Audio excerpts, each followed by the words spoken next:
All right, I want to show you another one of these really dumb gas prices conversations, and I'm so sick of this stuff. And unfortunately, sometimes the left does it as well. Former New Orleans Mayor Mitch Landrieu is now a senior advisor and infrastructure coordinator to the Biden administration. He went on Fox News yesterday and was interviewed by Fox News host Bret Baier about gas prices. And they basically just got into pointing the finger at each other about the same game that both sides play with gas prices. And Bret Baier says to Landrieu, you're giving Joe Biden credit for the gas prices going down, but when they went up, you said it was Vladimir Putin. And Landrieu says to Bret Baier, well, you guys on Fox News, when the gas prices went up, you blame Joe Biden. And now that they go down, you don't give Joe Biden the credit. And both are sort of true. And it's part of what makes this all so very stupid. Things quickly. One is that you mentioned that you're giving the president credit for the gas prices going down, but when they went up, it was Vladimir Putin and the Ukraine war.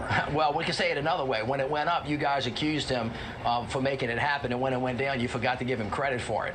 And so, well, I'm happy to negotiate with you. It started going up before the Ukraine war started. But right, it actually started going up before Biden was even president, right? I mean, that's the funny thing about it, which is the game that Bret Baier wants to play is one that ignores that the gas prices were actually going up under Trump as well. And in fact, I believe I have the chart here, which I can show you.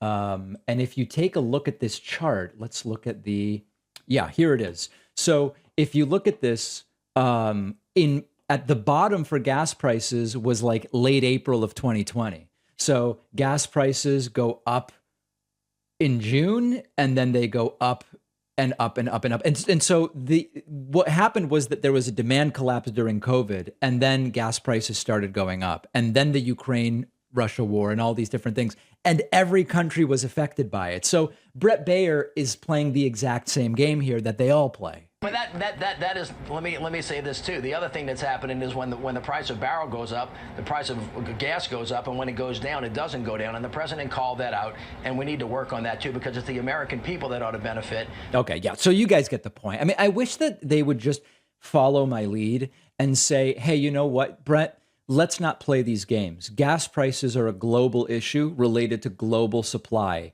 And only in a small way do presidents make a difference on on gas prices. And by the way, in the United States, we have extremely cheap gas compared to other countries. In the United States, we don't accurately price a gallon of gas to actually reflect the true costs, including the environmental costs. It's subsidized.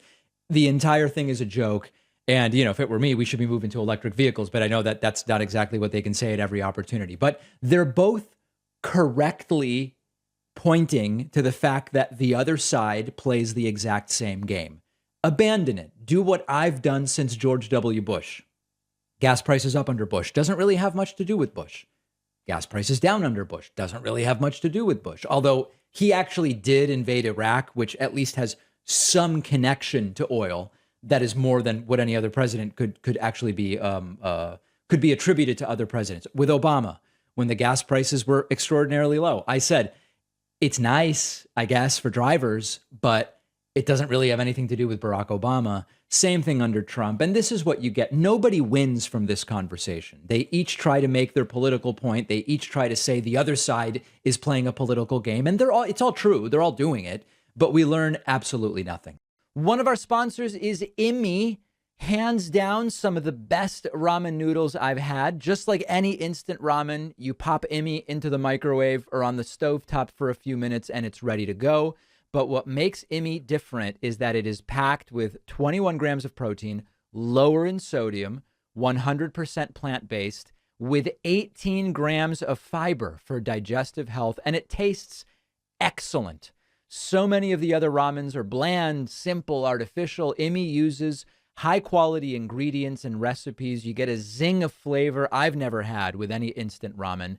Immi comes in amazing flavors like spicy beef, tom yum shrimp, and black garlic chicken. If you try Immi and don't love it, you get your money back. You'll get $5 off when you go to immieats.com/Pacman and use the code Pacman at checkout. The link is down below.